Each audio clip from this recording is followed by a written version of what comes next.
Hey guys, welcome back to my channel. My name is Mike. You guys are rocking with me and Mike's Intellectual Corner. On today's episode, we are finishing our Napoleonic Wars. Sadly, I'm kind of sad about that, but this is the Battle of Waterloo in 1815. Without further ado, we're just going to dive right into it. Let's roll.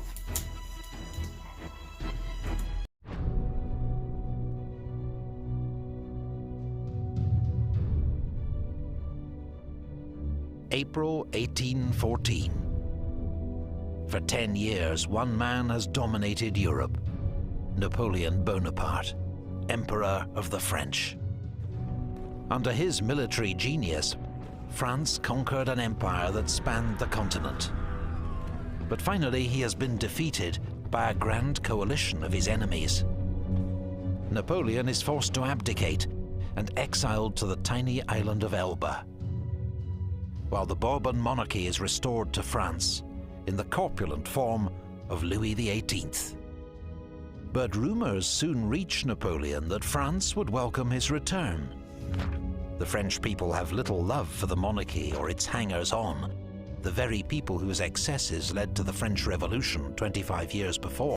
And the fact that by him being in that throne, it essentially means that for the past 20 years or more, it really meant nothing. All those deaths, all those beheadings, all the like freaking 2 to 6 million lives lost throughout the wars, all that meant nothing. So like it is kind of a slap in the face to the people of France, if anything. The very people whose excesses led to the French Revolution 25 years before. He also learns that at the Congress of Vienna, his enemies are locked in bitter dispute over the future of Europe. Napoleon decides to act. After just 10 months in exile, he returns to France, where the troops sent to arrest him rally to his cause instead. Most of France... Yeah, well, I remember, if I'm not mistaken, whenever they were sent there, the king sent like a force to, obviously, to get him, arrest him, or kill him, or whatever. And whenever that happened, Napoleon stepped out in front of those weapons or whatever and said, essentially, I love you guys, essentially, and, you guys know me and all that. And, it essentially, pretty much nobody shot him, and obviously, and they all rushed to him and hugged him and, called out Emperor and all that stuff. So yeah, it kind of backfired on the king. Sent to arrest him rally to his cause instead. Most of France soon follows suit. But in Vienna, the coalition immediately put their differences to one side. They declare Napoleon an outlaw and mobilize their forces for war. Napoleon knows he must act boldly before the coalition launches a coordinated invasion of France. He counts on winning a quick victory and then negotiating peace from a position of strength. He targets the coalition armies within easiest reach: Prince Blucher's Prussian army and the Duke of Wellington's Anglo-Allied army. Almost makes you kind of wonder what history would look like if he would have went down to Spain, where obviously it's the furthest, but it's also the easiest of victory for him. Like, Napoleon in Spain would have been ridiculous. So, but obviously that would have took the furthest time. But again, with his army, the Grand Army, it should have, it kind of would have been a smarter choice for him to go with Spain because of how fast they would have been able to do it. You know what I'm saying? But who knows? Prince Blucher's Prussian army and the Duke of Wellington's Anglo-Allied army, both camped in Belgium. Napoleon's force is a match for either coalition army on its own, but he'll be heavily outnumbered if they're able to join forces, so he must keep them apart and defeat each in turn.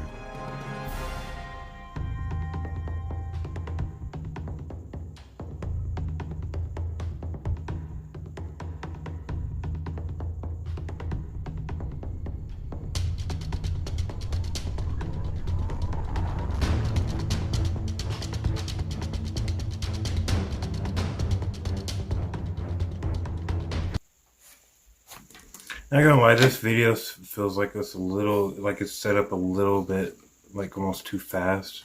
if that makes sense. Like he's missing or like usually he puts in like a crap ton of facts and stuff like that. You know what I'm saying? But this one's kind of like he's like brushing over a little bit because I feel like I'm talking a little bit more than I usually do.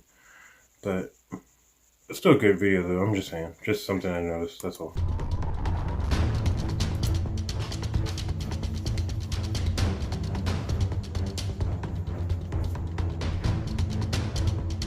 Napoleon's army crosses the frontier near Charleroi, intending to drive a wedge between the two coalition armies. The next day, Napoleon sends his left wing under Marshal Ney to take the crossroads at Quatre Bras. There, Ney clashes with Wellington's army. And you know what I'm thinking too? Do you guys think that it was like maybe he was, you know what I'm saying, the British and the Prussians had a little bit of an advantage at just the fact that they already had their troops formed up. Their troops were pretty much, warmed up and such. I mean, obviously everybody's warmed up from these wars, but, Napoleon has to, I'm sure he had to do a quick vast conscripting, and then he had to do people I'm sure there's numerous people in his army right now who have probably, again, never held a rifle, never, all that stuff. So it's just one of those things where it's like, that might have been, advantageous to, because usually I feel like that battle with British just now, that should have been a win for him, because they weren't formed up. They were still scrambling to even get to him. So it's one of those things. But. Left wing under Marshal Ney to take the crossroads at Quatre Bras. There, Ney clashes with Wellington's army, still scrambling into position. The Allied troops fight off a series of French attacks and just manage to hold their ground. The same day, Napoleon attacks Blücher's Prussian army with his main force near the village of Ligny. The battle is a brutal slugging match, but the French emerge triumphant. The 72-year-old Blücher leads a cavalry charge in person and has his horse killed under him. He only just escapes capture. The Prussian army retreats, but it is not broken.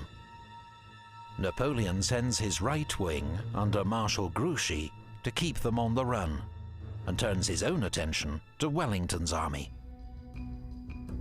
The British general doesn't receive news of Blücher's defeat until the next morning, at which point he orders a retreat through heavy summer showers to a position 8 miles south of Brussels, near the village of Waterloo.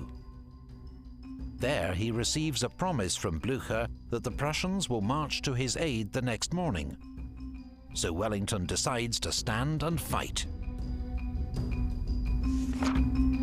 Wellington has chosen his battlefield with care. His troops are behind a gentle ridge which will give them some shelter from French cannon fire. His right flank is anchored on the farmhouse of Hougoumont, his center on the farm of La Haye-Sainte, and his left on the farm of Papelotte. All three are fortified and garrisoned with elite troops. Wellington's men need every advantage they can get.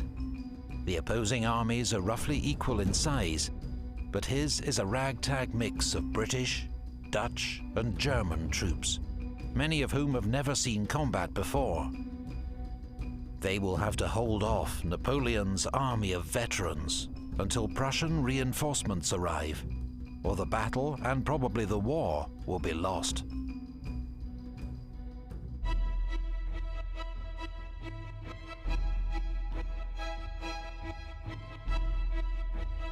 Sunday dawns bright and fair. Napoleon has ordered Marshal Grouchy to pursue the Prussians and keep them busy, while he defeats Wellington's army at Waterloo and opens the road to Brussels. But it's Grouchy who gets pinned down, fighting the Prussian rearguard at Wavre. The main Prussian force eludes him and is already marching to Wellington's aid.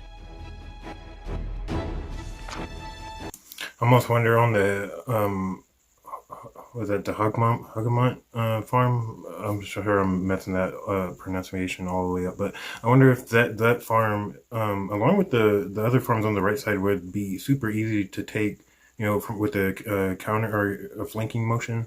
especially with those trees like right there, like you know what I'm saying, almost in a guerrilla warfare type of way, just bounding from tree to tree and getting there. Maybe, who knows? Let's see how it goes. At Waterloo, Napoleon delays his attack, waiting for the ground to dry, which will make movement easier for his troops. But the lost hours will later prove costly. The battle begins around 11 a.m.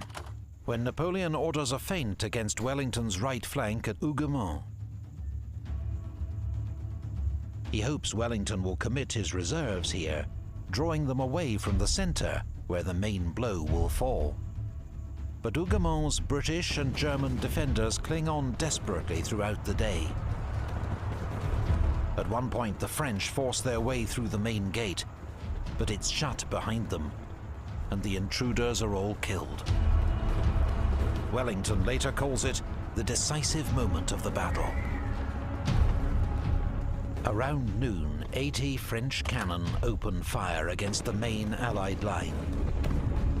Most of Wellington's men are out of sight on the reverse slope, but many cannonballs still find their mark, smashing bloody holes in the Allied ranks. At 1:30 p.m, Napoleon sends in his infantry. The French columns are met by disciplined musket fire, and then charged by British heavy cavalry.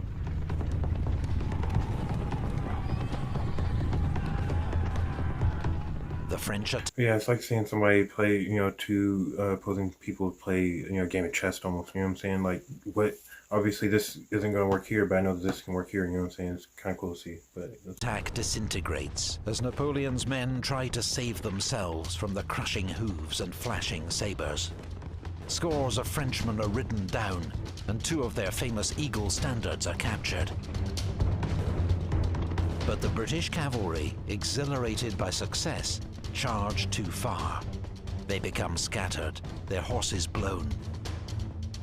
At their most vulnerable, they're countercharged by French cavalry and suffer terrible losses.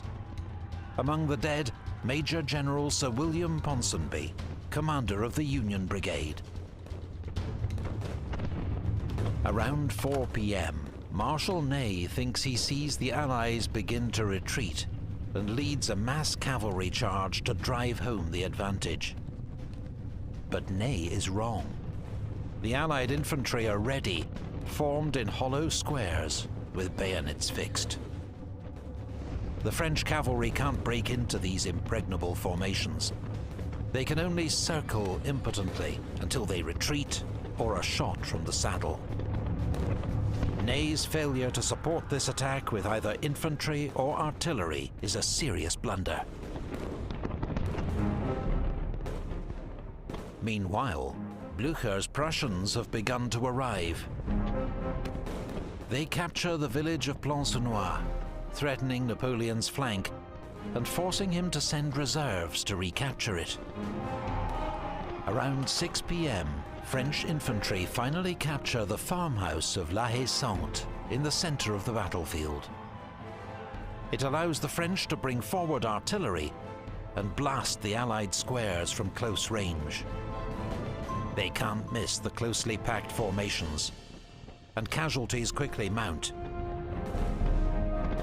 It begins to seem that if Wellington's army doesn't retreat, it will be killed where it stands. But the situation for Napoleon is also desperate. The Prussians are arriving in force, and he's running out of men to throw against Wellington's army. So he turns to his ultimate reserve, the elite Imperial Guard, the most feared troops in Europe. At 7:30 p.m, 3,000 of these battle-hardened veterans march past their emperor and across the corpse-strewn battlefield towards the Allied centre. Wellington's redcoats rise to meet them and pour devastating volleys of musket fire into their ranks. When the Allies fix bayonets and prepare to charge, the Imperial Guard wavers and then retreats. They must have been getting tore up by those volley shots more so than it appeared to be, you know what I'm saying? So either that or Yeah, I don't know. It's kind of surprising to see those, veterans like in that caliber to see them, essentially say to themselves, we can't do this, or there's no way around this, or there's nothing we can do. Because, I don't know, there's always something you can do, but it's just kind of crazy to see, though. Prepare to charge, the Imperial Guard wavers and then retreats. Wellington, sensing victory, orders a general advance. About the same time, the Prussians recapture Plancenoit. News of the Imperial Guard's defeat and rumours of encirclement by the Prussians sweep through the French ranks. Panic breaks out, and the French army flees the battlefield. Only Napoleon's old guard maintain their discipline, mounting a heroic but doomed rearguard action. Napoleon himself is forced to abandon his carriage and barely escapes the pursuing Prussian cavalry. The battle is won. The Duke of Wellington and Prince Blücher meet and congratulate each other outside Napoleon's former headquarters, an inn called La Belle Alliance. Blücher thinks it's the perfect name for their shared victory, but Wellington prefers the more English-sounding Waterloo, where he has his own headquarters. The Battle of Waterloo was, in the words of the Duke of Wellington, a damned near-run thing. It was also one of the bloodiest battles of the age. Around 50,000 men were killed or wounded, 23,000 coalition... All those guns that we saw set up and just continuously firing, especially whenever they got set up and started firing into those squares, because those squares, imagine, a ball like this big just going to a square just repeatedly, it's going to tear some stuff up, but yeah, let's keep going. Was, in the words of the Duke of Wellington, a damned near-run thing.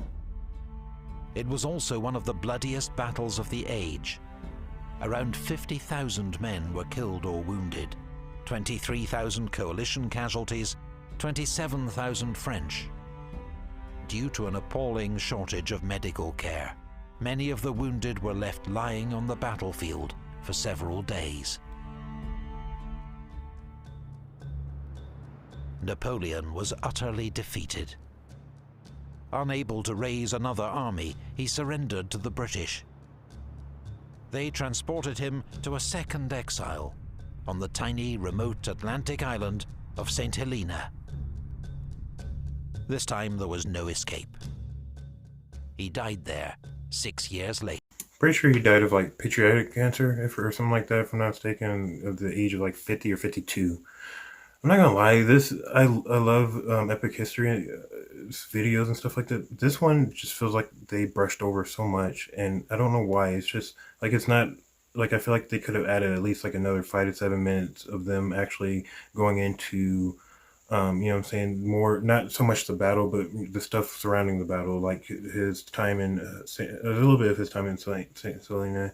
A little bit more of what happened whenever he got back to France, just stuff like that. But, I feel like we're kind of used to, like, what they do. They always go more into detail than most channels. But it's still a great episode, though. But it's something I noticed, so. Waterloo marked the beginning of a period of relative peace in Europe.